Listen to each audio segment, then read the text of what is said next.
नमस्कार मित्रों, मैं विकास शाक्य एक बार फिर से आप सबका स्वागत करता हूं अपने चैनल पर। और आज हम डिस्कस करने जा रहे हैं द 7 बिलियन ऑब्जेक्टिव्स, इसका चैप्टर नंबर 4। इस चैप्टर का टाइटल है सिनेरियो ऑफ आई। ये बुक लिखी है मेरे दोस्त पारस जैन ने और इसको नरेट कर रहा हूं मैं, यानी विकास शाक्य। सो आइए देखते हैं चौथे चैप्टर में है क्या। चौथे चैप्टर में बताया गया है how to identify the various scenarios of आई।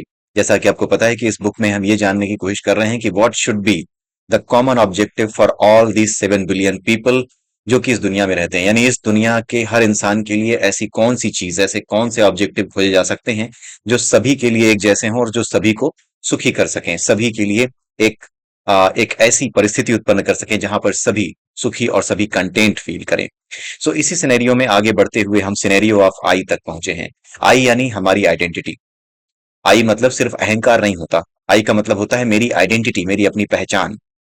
उसको आई कहते हैं। जिस जो मेरे एट्रीब्यूट्स हैं, जो मेरे थॉट्स हैं, जो मेरी फिलॉसफी है, जो मेरी अपनी साइकोलॉजी है, जो मेरे अपने विचार हैं, उनसे मिल करके बनता है आई। ये हमेशा अहंकार का द्योतक या अहंकार का प्रतीक नहीं होता। पिछले वीडियो में, जो पिछला चैप्टर हम डिस्कस कर रहे थे, उस समय पर एक चीज हमने समझने की कोशिश की थी कि हमें किसी भी चीज को समझने से पहले खाली होना पड़ता है। उसके बारे में थोड़ा सा मैं आपको और बताना चाहूंगा कि वहां पर एग्जाम्पल मैंने आपको दिया था अर्जुन और भगवान कृष्ण का, जहां पे अर्जुन भगवान कृष्ण के सामने बैठ जाता है कि अब मुझे ज्ञान दीजिए क्योंकि मैं पूरी तरीके से हार चुका हूं, मेरा अपना ज्ञान किसी काम नहीं आ रहा। अब मेरे पास कुछ भी ऐसा नहीं है जो मुझे रास्ता दिखा सके। तो वो रास्ता दिखाने के लिए सामने बैठा है। इस स्थिति में अभी भी ग्रहण करने की एक उम्मीद है, ग्रहण करने की एक आशा है। कुछ और वो लेना चाहता है, किसी चीज को छोड़ करके वो किसी चीज को ग्रहण करना चाहता है। ये स्थिति शून्य की स्थिति नहीं होती, ये एम्प्टीनेस या नथिंगनेस नहीं होती। हाँ, नथिंगनेस की तरफ बढ़ने के लिए वो एक कदम जरूर है जो अर्जुन ने लिया था, लेकिन वो स्टेट नथिंगनेस नहीं होती। आप उसको नथिंगनेस से बिल्कुल भी कंफ्यूज मत कीजिएगा। वो नथिंगनेस नहीं है। नथिंगनेस वो होती है जहां पर आप एक चीज को छोड़ते हैं तो कोई नई चीज पकड़ना नहीं चाहते। द्वैत का भाव नहीं होता, क्योंकि एक चीज को छोड़ने का अर्थ है, दूसरे चीज को पकड़ने का अर्थ है कि आप में द्वैत अभी बाकी है। जो नथिंगनेस है उसका बेस ही अद्वैत है, वो जाती ही अद्वैत की तरफ है। नथिंगनेस का मतलब होता है जो मेरे पास था उसे तो त्याग दिया, लेकिन उसको त्याग करके कुछ नया नहीं भरना है। वो एक संपूर्ण त्याग है, अच्छे बुरे किसी भी तरह के द्वैत का, किसी भी तरह की डुअलिटी का त्याग, वो नथिंगनेस है। लेकिन जो अर्जुन और भगवान कृष्ण का एग्जाम्पल दिया था, वहां पे अर्जुन का जो भाव था वो नथिंगनेस का नहीं था। वो नथिंगनेस की ओर जाने का, मोक्ष की ओर जाने का। नथिंगनेस इज ऑल्सो नॉट मोक्ष, मैं आपको बता दूं। नथिंगनेस एक स्टेट है। मोक्ष को और बेटर वे में डिफाइन किया जा सकता है, नथिंगनेस के साथ इंटरपोलेट करके भी डिफाइन किया जा सकता है। लेकिन जो कुछ भी आ, मोक्ष है, या जो कुछ भी नथिंगनेस की तरफ ले जाने वाला है, जो आपकी अपनी पहचान को आपसे करवाने वाला है, उसकी तरफ जाने का तरीका एक वो हो सकता है जो कि अर्जुन का है। और वो तरीका होता भी है कि किसी के सामने बैठना, ये जानने के लिए, अब गुरु के सामने बैठना। जैसे भगवान कृष्ण अर्जुन के गुरु थे, तो उसके उनके सामने बैठना कि मुझे अब उस रास्ते पर ले चलिए जो कल्याण का मार्ग है। उस कल्याण के मार्ग की जो व्याख्या है वो भगवान कृष्ण ने उसके सामने की थी। तो यहाँ पर जो नथिंगनेस की स्टेट है वो भगवान कृष्ण के बताए हुए रास्ते को फॉलो करने के बाद जब अर्जुन कभी उस स्टेट में पहुंचता है, उस स्थिति में आता है जहां पर वो समझ सकता है कि ये स्टेट है जहां पे ना कुछ अच्छा रह गया है ना कुछ बुरा रह गया है, कोई द्वैत रह ही नहीं गया है, केवल जीवन जीने का आनंद रह गया है। वो नथिंगनेस है। ठीक है, तो आइए देखते हैं। क्योंकि पिछले हफ्ते मेरी बातचीत हुई थी इस बुक के राइटर से, पारस जैन जी से, तो इस बारे में विचार मैंने किया। तो मैंने कहा कि हाँ, किसी तरह का कंफ्यूजन अगर हमारे ऑडियंस के दिमाग में रह जाता है तो उसको दूर करना बहुत जरूरी है। बिकॉज कॉन्सेप्चुअल बुक है ये, इसमें सारे कॉन्सेप्ट ही हैं। इस वजह से मैंने इस चीज को आपके सामने रखना उचित समझा। तो आई होप कि आपको ये चीज समझ में आई होगी। तो आइए देखते हैं इस चैप्टर का पर्पस क्या है। बहुत अच्छा चैप्टर है। आप इस बुक को जरूर खरीदिए और जरूर पढ़िए, क्योंकि मेरे यहाँ पर बता देने भर से ये बात नहीं बनेगी। आपको इसको सुनने के बाद पढ़ना भी पड़ेगा। पढ़िए जरूर। हालांकि मैं कोशिश पूरी इतनी करता हूं कि आप अगर बुक नहीं भी पढ़ते हैं तो भी क्या पर्पस है इस बुक का, क्या ऑब्जेक्टिव है इस बुक का, क्या मंतव्य है राइटर का, वो मैं आप तक पहुंचा सकूं। तो आइए देखते हैं क्या लिखा गया है यहाँ पर। Choosing most appropriate I after analysing all possible I. तो वेरियस सिनेरियोज ऑफ आई, यानी आइडेंटिटी को आइडेंटिफाई करने के वेरियस सिनेरियोज इस चैप्टर में बताए गए हैं। और जो मोस्ट अप्रोप्रिएट आई है, मोस्ट अप्रोप्रिएट आइडेंटिटी, एक ऐसी आइडेंटिटी जो कि पूरे के पूरे 7 बिलियन पीपल के लिए कॉमन हो सकती है। कुल मिला के हम एक कॉमननेस की तरफ जा रहे हैं। ये फैला हुआ है, हम ऐसे जा रहे हैं। हर चैप्टर के साथ हम ऐसे जानने की कोशिश कर रहे हैं कि लोग भले ही 7 बिलियन हो, लेकिन ये 7 बिलियन यूं करके लास्ट में एक कॉमन ऑब्जेक्टिव की तरफ आ जाए। 7 बिलियन ऑब्जेक्टिव से वन ऑब्जेक्टिव की तरफ आ जाए, राइट। सो बहुत से आईज को आइडेंटिफाई करने के बाद जो मोस्ट अप्रोप्रिएट आई है, मोस्ट अप्रोप्रिएट आई वही है जो कि इस बुक का जो ऑब्जेक्टिव है कि 7 बिलियन ऑब्जेक्टिव्स में से हमें common objective, most common objective खोजना है। वही पर्पज है, वही पर्पज इसका भी है कि सभी possible scenarios of I identify करने के बाद एक कॉमन आई की तरफ हमें जाना है, मोस्ट अप्रोप्रिएट आई की तरफ जाना है। कारण यह है कि अगर आई यानी मैं को हम एक ही तरीके से डिफाइन करें, अगर हम सोचें कि जो आइडेंटिटी है, जो आइडेंटिटी जो हमारी पहचान होती है, वो आइडेंटिटी जैसे मेरी है वैसे ही पूरी दुनिया की हो, या फिर किसी एक आइडेंटिटी को हमने ले लिया और यही आइडेंटिटी सबके पास होनी चाहिए और यही यूनिक आइडेंटिटी है और यही अप्रोप्रिएट है, तो फिर गलती हो जाएगी। तो इसका मतलब ये हो जाएगा कि लाइफ बहुत ही ज्यादा प्रेडिक्टेबल हो जाएगी, और लाइफ जब बहुत ज्यादा प्रेडिक्टेबल हो जाएगी और हर चीज को एक ही तरीके से चलना है, तो क्रिएटिविटी का क्या होगा? जबकि इस दुनिया में हम देखते हैं कि क्रिएटिविटी तो चारों तरफ फैली हुई है। इसका मतलब है इस सिंगुलर वे में आई यानी identity can never be defined. इसलिए हमें इस विचार से आगे निकलना होगा, और इस इन्वेस्टिगेशन के लिए कि हमें सबसे अप्रोप्रिएट आई कहां से मिलेगा, इसके लिए हमें यह समझना होगा कि वी हैव टू, पहला पॉइंट यह है कि we have to discard all perceived notions like I is object and surrounding is subject. Subject क्या है?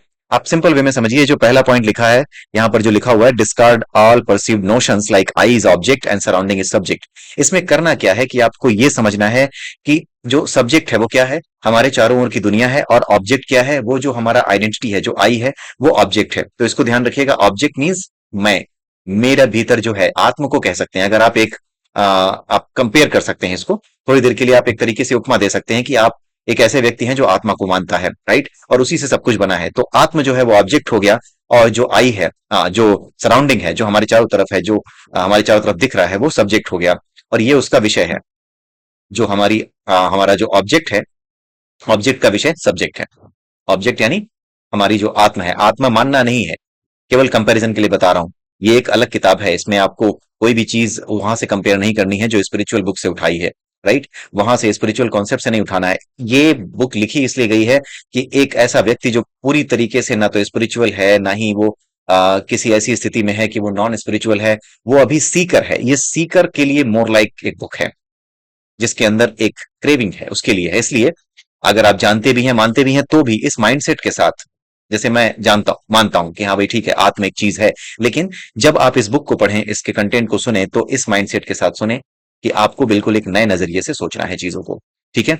इसलिए क्योंकि मैं ओवरलैप नहीं करना चाह रहा उन लोगों के लिए जो कि बिल्कुल भी स्पिरिचुअलिटी में नहीं है, और उन लोगों के लिए जो स्पिरिचुअलिटी में है, इसलिए इसको बिल्कुल एक इंडिपेंडेंट वे में ही आपको देखना है, right. So object is something which is known as I, जो मेरी आइडेंटिटी है वो सब ऑब्जेक्ट हो गई। और सब्जेक्ट क्या है? इस दुनिया में जो कुछ भी चीजें अवेलेबल हैं, जिसमें जिसकी तरफ हम अट्रैक्ट होते हैं, उसको हम सब्जेक्ट कहते हैं। Body and mind are part of I for some and for others it's an external entity. यानी हमारा जो बॉडी है और जो हमारा मन है, वो सब हमारे आई के पार्ट हैं, और दूसरों के लिए ये एक एक्सटर्नल एंटिटी है। मतलब मेरा मन और मेरा शरीर दूसरों के लिए एक अलग चीज है, मतलब वो मुझे अलग देखता है, मैं उसे अलग देखता हूं।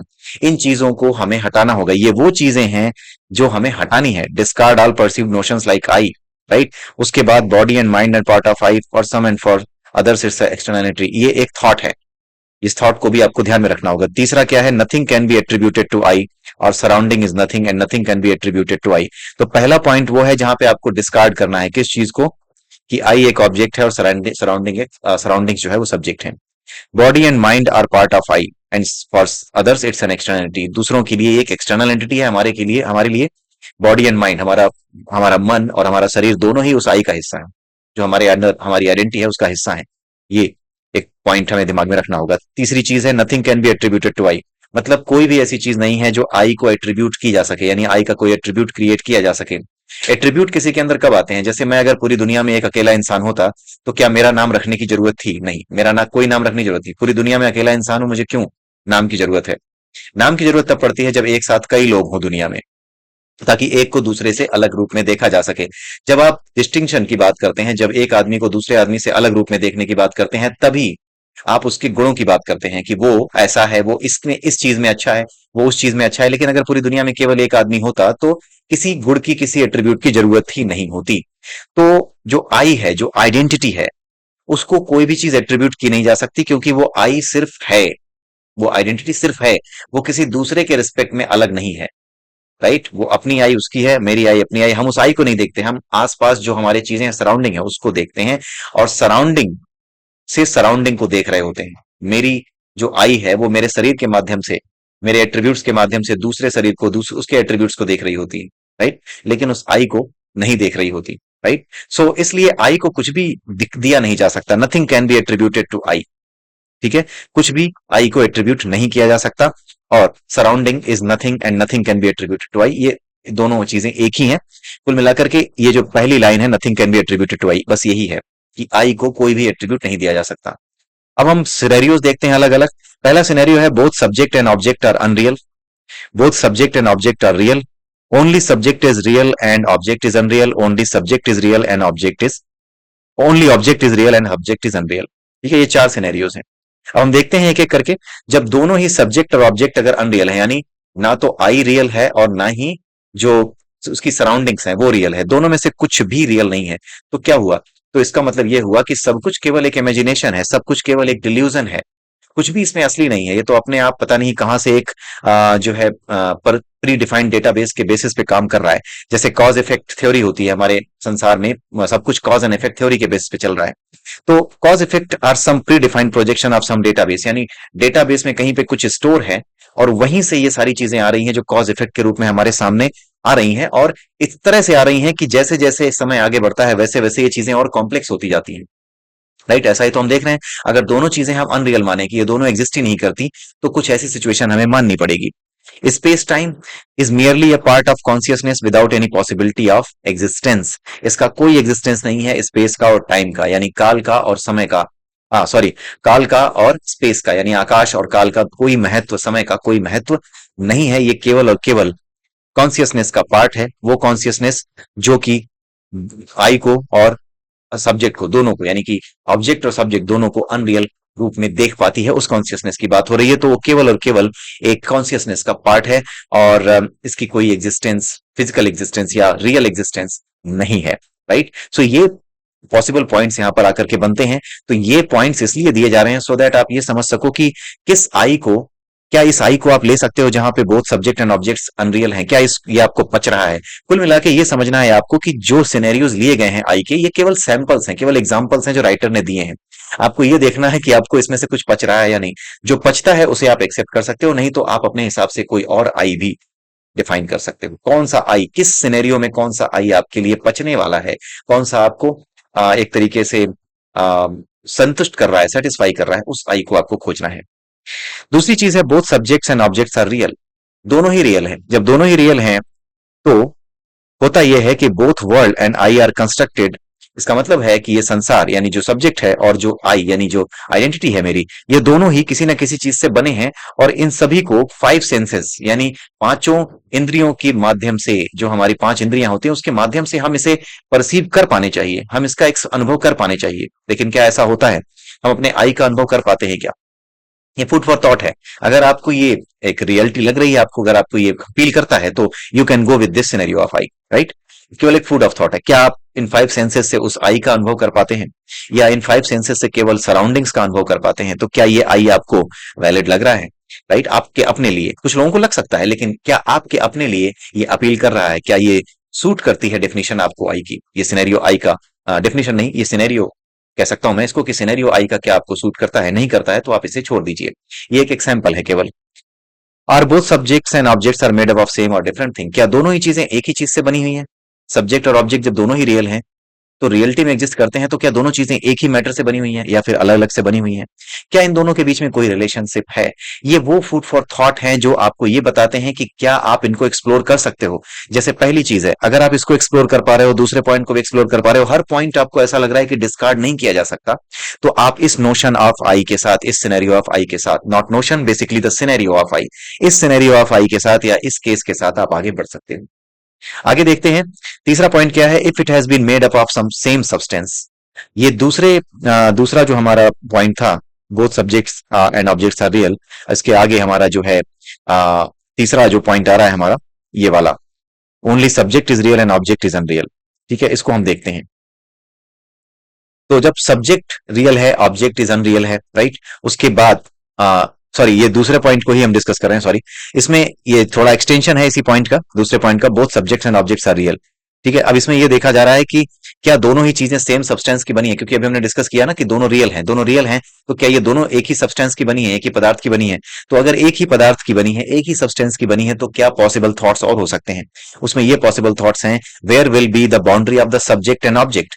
कहां पर सब्जेक्ट और ऑब्जेक्ट अलग होते होंगे अगर ये दोनों ही सेम सब्सटेंस से बने हैं? कहां पर हम सब्जेक्ट को अलग देख पाते हैं और ऑब्जेक्ट को अलग देख पाते हैं? अगर दोनों ही सेम सब्सटेंस से बने हैं तो दोनों को अलग अलग हम कहां से कर पाएंगे? कहां पर वो बाउंड्री है जहां पे सब्जेक्ट ऑब्जेक्ट से अलग हो जाता है? So it doesn't seem pragmatic. ठीक है, ये प्रैग्मेटिक नहीं लग रहा। So need to focus on that both are made up of different substances. अब बात ये आती है कि हम ये सोच पा रहे हैं कि हम देख ही नहीं पा रहे कि इसकी बाउंड्री कहाँ है अगर दोनों एक ही सब्सटेंस के बने हैं। तो इस केस में हमें यह समझना होगा कि हो सकता है कि ये दोनों ही अलग अलग यूनिक चीज से बने हो, जिससे ये आता है कि एक चीज जो आई है वो किसी और चीज से बनी है, किसी और सब्सटेंस से बनी है, और जो सब्जेक्ट है वो किसी और सब्सटेंस से बना है। तो इससे क्या होगा? Duality of object and subject. इसका मतलब है कि डुअलिटी हमारे संसार में आ गई। इसका मतलब है कि आई दूसरी चीज से बना है और सब्जेक्ट दूसरी चीज से बना है, तो डुअलिटी आ गई, द्वैत आ गया। The entire world plus all senses are made up of same substance and perceiver of this world made up of different substance। इसका मतलब है कि ये पूरा का पूरा संसार और जो पांचों के पांचों इंद्रियां हैं, पांचों सेंसेस हैं, ये एक चीज से बने हैं। और परसीवर ऑफ दिस वर्ल्ड, यानी जो आई की बात हो रही है, यहाँ पर ऑब्जेक्ट की बात हो रही है, perceiver of this world means object, ये अलग अलग सब्सटेंस से बने हुए हैं। Properties of subjective world known and only that of perceiving world need to be established। क्योंकि हम इस सब्जेक्टिव वर्ल्ड को देख सकते हैं, जो सब्जेक्ट है उसे देख सकते हैं, इसलिए हमें केवल और केवल उसकी प्रॉपर्टीज जाननी है, उसके बारे में एस्टेब्लिश करना है, अपने थॉट को अपना उसके बारे में परसीव करना है, जिसको हम आई कहते हैं। इट कुड बी कॉन्टिन्यूअस और डिस्ट्रक्टिबल। ये कॉन्टिन्यूअस भी हो सकता है और ये डिस्ट्रक्टिबल भी होता है। अगर ये डिस्ट्रक्टिबल होता है, then why it came into being. अगर ये डिस्ट्रक्टिबल है तो फिर ये एग्जिस्टेंस में आया ही क्यों? अगर ये दोनों ही चीजें डिस्ट्रक्टिबल है तो एग्जिस्टेंस में क्यों है? फिर तो ये खत्म हो जानी चाहिए थी कभी ना कभी, right? If both, then why it came into being, right? ये संसार में क्यों आई? ये फिर है ही क्यों? And how it gets destructed need to be checked. और ये डिस्ट्रक्ट कैसे हो जाती है? हो सकता है कि ये डिस्ट्रक्शन होकर के दोबारा बन गई हो, तो ये डिस्ट्रक्शन होता कैसे है और दोबारा ये पॉसिबली आ कैसे जाता है? इसका आना पॉसिबल कैसे होता है? इफ ऑब्जेक्ट इज कॉन्टिन्यूअस, इसका मतलब है कि अगर आई कॉन्टिन्यूअस है, then it should possess both the life and anti life forces as imposed by subject. अगर ये भी कॉन्टिन्यूअस है, ऑब्जेक्ट भी कॉन्टिन्यूअस होने का मतलब है कि एक कॉन्टिन्यूटी है चीजों में, लॉजिकल सीक्वेंसिंग है, यही कॉन्टिन्यूटी है, लॉजिकल सीक्वेंसिंग की बात हो रही है। इफ ऑब्जेक्ट इज कॉन्टिन्यूअस, अगर हमारा आई कॉन्टिन्यूअस है, देन इसके पास लाइफ और एंटी लाइफ दोनों फोर्सेस जैसे सब्जेक्ट के पास होते हैं, वैसे ही दोनों फोर्सेस को इसको पजेस करना चाहिए, इसके पास ये दोनों चीजें होनी चाहिए। Some force should keep things in this world and other pushing it outside the world. क्योंकि ये बनी हुई चीज है, तो कुछ चीजें ऐसी होंगी जो कि, अगर कोई चीज बनी हुई है, ठीक है, सेम सब्सटेंस से बनी हुई है, डिफरेंट सब्सटेंस से बनी हुई है, तो सब्सटेंस तो नष्ट होता है, तो कोई ना कोई एक फोर्स ऐसी होनी चाहिए जो जब ये बनती है तो इसको संसार में रखने का काम करती है, और जब ये समाप्त होती है तो इसको संसार से लात मार के निकालने का काम करती है, right? So what ever remains is liberated stage. जो कुछ रह जाता है इस संसार में उसको लिबरेटेड स्टेज में कहा जाएगा। In real objective substance, real objective substance में उसको लिबरेटेड स्टेज में कहा जाएगा, यानी जो आई है उसके लिए जो कुछ रह जाता है वही लिबरेटेड स्टेज होगी। Properties of which could be only inferred by the interpolation of the substances of subjective world. लेकिन उसकी प्रॉपर्टीज कैसे डिसाइड होंगी? क्योंकि दोनों रियल हैं, तो प्रॉपर्टीज उसकी जो डिसाइड होंगी ऑब्जेक्ट और सब्जेक्ट के इंटरपोलेशन से, यानी कुछ ऐसा होगा जो कॉमन होगा दोनों के बीच में, उसको लिबरेटेड स्टेज में माना जाएगा। क्योंकि there should be a relation, अगर दोनों चीजें हैं और जो आई है, जो ऑब्जेक्ट है, वो सब्जेक्ट को अगर एक्सपीरियंस करता है, तो ऑब्वियसली अगर कुछ लिबरेटेड स्टेज में है और दोनों ही रियल हैं, तो इसका मतलब है कि दोनों के बीच में कोई ना कोई रिलेशन होगा, कोई ना कोई इंटरपोलेटेड रिजल्ट हमारे सामने आना चाहिए। With this duality it can be known when I is born how is sustained and how it vanishes to pure objective substance condition. With this duality, इस ड्युअलिटी के साथ, इट कैन बी नोन, इसको जाना जा सकता है कि जब आई का जन्म होता है, कैसे ये आई सस्टेन करता है और कैसे ये डिस्ट्रॉय हो जाता है, और प्योर ऑब्जेक्टिव सब्सटेंस कंडीशन में ये कैसे आ जाता है। क्योंकि अगर दोनों ही सब्सटेंस हैं तो दोनों नष्ट भी होंगे, और नष्ट होने के बाद पहले ये सस्टेन कैसे करता होगा आई, और उसके बाद ये वनिश होने के बाद प्योर ऑब्जेक्टिव फॉर्म में कैसे आता होगा, दोबारा से कैसे आ जाता होगा। This is what I can understand from this explanation, ये राइटर कहना चाह रहे हैं। अगर किसी भी तरह की कोई चीज ऐसी होती है जो राइटर से इनपुट मुझे मिलता है, because after every video he is reviewing all of this, और उसके बाद अगर कुछ नया आता है देन अगले वीडियो में मैं उस चीज को सही कर दूंगा, right. Because sometimes it happens कि सामने वाला क्या कहना चाह रहा है, मुझे तो ऐसा लग रहा है कि मैंने समझ लिया, बट मे बी वो कुछ और कहना चाह रहे हैं, राइट।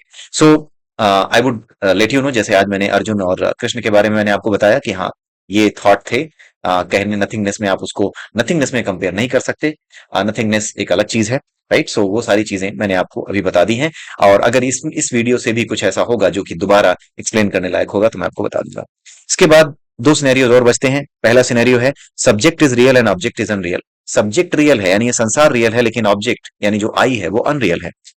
तो इसका मतलब यह है कि everything is matter only, the entire creation is just the dance of the physical elements and there is no I. इसका मतलब है कि आई जैसी कोई चीज नहीं है और पूरा का पूरा संसार केवल फिजिकल एलिमेंट्स का एक डांस है, एक नृत्य है, और इस आई को एक्सप्लोर करने की जरूरत नहीं है, राइट। तो सिनेरियो ऑफ आई में जब आई को एक्सप्लोर करने की जरूरत ही नहीं है तो फिर तो ये नोशन और ये सिनेरियो हमारे लिए बहुत ही इनवैलिड सिनेरियो हुआ, राइट। इसका मतलब यह है कि जब एक्सप्लोर करने की जरूरत ही नहीं है आई को, तो इसका मतलब है कि पूरा का पूरा जो संसार है ये केवल और केवल इसलिए है ताकि हम कुछ मेटाफिजिकल क्वेश्चंस के आंसर को निकाल सकें, राइट। तो इसका मतलब ये है कि यहाँ पर आई की खोज जरूरी ही नहीं है, ऑब्जेक्ट इज आई, ठीक है, उसकी जरूरी ही नहीं है। तो ये जो पॉइंट है, ये जो सिनेरियो है, ये यहाँ पर राइटर खुद ही अपनी तरफ से एक तरीके से आपको एक इंडिकेशन दे रहे हैं कि this is not a kind of valid scenario of I, जो कि आपको पचेगा नहीं ये।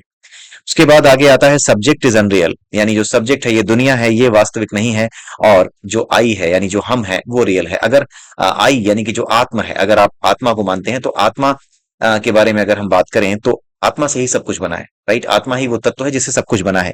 तो अगर हमारे बाहर जितनी भी चीजें हमें दिख रही हैं अगर वो वास्तविक नहीं है, अगर आई वास्तविक है यानी आत्मा वास्तविक है, आत्मा से कंपेयर करना है आपको, राइट, मानना नहीं है, कंपेयर करना है केवल समझने के लिए। तो अगर उसी से सब कुछ बना है तो सब कुछ, इसका मतलब यह है कि आत्मा ही है, सब कुछ आत्मा से ही निकला हुआ है, उसी से फैला हुआ है, और कोई पदार्थ जैसी चीज नहीं होती, उसी आत्मा से फैली और अंत में उसी आत्मा में मिल जाएगी। तो यहाँ पर कुछ थॉट और दिए गए हैं। The subjects that we see are the imagination only. इसका मतलब है कि जो भी सब्जेक्ट्स हम देखते हैं अपने चारों ओर, जो सराउंडिंग्स देखते हैं, वो अनरियल है, वो इमेजिनेशन है। क्या ये कॉन्टिन्यूअस है? कॉन्टिन्यूअस का मतलब है कि कोई लॉजिकल सीक्वेंसिंग है क्या? अगर कोई लॉजिकल सीक्वेंसिंग है तो, राइट, तो फिर भी ये दुनिया एक इमेजिनेशन है।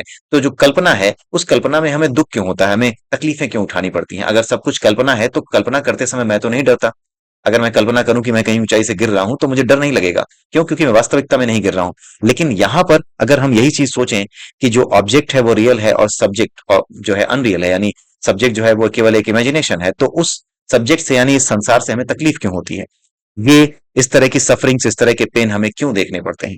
तो यहां पर एक फूड फॉर थॉट आपको दिया गया, जो कि इस सिनेरियो ऑफ आई को डिस्कार्ड करने के लिए आपको पचेगा या नहीं पचेगा उसके बारे में बताया जा रहा है। तो ये ना पचने के लिए कुछ इनपुट दे दिए गए हैं, सो दैट ये आपको हेल्प करें समझने के लिए। चैप्टर थोड़ा कठिन है, राइट, इसमें थोड़ा सा समझने में आपको टाइम लगेगा, 2-3 बार ये वीडियो देखनी पड़ेगी। अगर ये लॉजिकल नहीं है, ये कॉन्टिन्यूअस नहीं है, then how it could be, ये कैसे हो सकता है फिर? ये फिर हो ही नहीं सकता, राइट। उसके बाद आता है it is only spreading from one smallest form of things to an magnanimous object. ये वही है, जैसे आत्मा से ही सब कुछ इस संसार में फैला है, वही चीज यहाँ लिखी है कि जो ऑब्जेक्ट है अगर वही सब कुछ है, वही रियल है, तो इसका मतलब है कि ये इतना बड़ा संसार उसी आई से फैला हुआ है, उसी का फैलाव है। Does it vanish? क्या ये समाप्त हो जाता है जब हमें ये पता लग जाता है कि ये जो ऑब्जेक्ट जो हम देख रहे हैं ये सब अनरियल है, ये सब नकली है? क्या उसके बाद ये समाप्त हो जाता है या नहीं होता है? What divides a singular real object to infinite number of unreal objects? हम देख सकते हैं कि अगर हम एक आई को यानी एक आत्म को ही सब कुछ माने, आई यहाँ पर आत्म से कंपेयर करना है, मैं फिर बोल रहा हूँ, उसको मानना नहीं है, क्योंकि ये किताब बिल्कुल अलग चीज बता रही है। यहाँ पर आपको समझने की सुविधा के लिए मैं आपको कह रहा हूँ कि हाँ, आत्मा जैसे आत्मा से सब कुछ फैला हुआ है, उसी तरीके से आप इसको आई को समझें, उस आई से ही सब कुछ बना हुआ है। तो अब सवाल ये आता है कि वो कौन सी चीज है जो उस आई से यानी एक आई से अनेक का निर्माण करती है, अनेक चीजों को बनाती है, जो कि अनरियल भी है, जो वास्तविक भी नहीं है, उसको कैसे बना देती है, और वो दिखने कैसे लगते हैं हमें वास्तविक की तरह, राइट। ये चीज यहाँ पर समझाई गई है। अब ये जितने भी सिनेरियोज हैं आई के लिए, ये these are some food for thought, केवल और केवल एक रियल कॉम्बिनेशन तक पहुंचने के लिए ये फूड फॉर थॉट है। लेकिन कैसे उस कॉम्बिनेशन को जाना जाए जो रियल कॉम्बिनेशन हो सकता है, जो रियल आई के बारे में, जो एक कॉमन आई कह सकते हैं, या फिर जो एक रियलिस्टिक सिनेरियो ऑफ आई को आपको बता सकता है, समझा सकता है, आपको पहुंचने में वहां तक मदद कर सकता है, वो अगले चैप्टर में दिया गया है, जिसके बारे में हम अगले वीक या अगले हफ्ते बात करेंगे। तो इसी के साथ ये चैप्टर यहीं समाप्त होता है। अगले चैप्टर में फिर मिलेंगे अगले वीडियो के साथ। तब तक के लिए नमस्कार।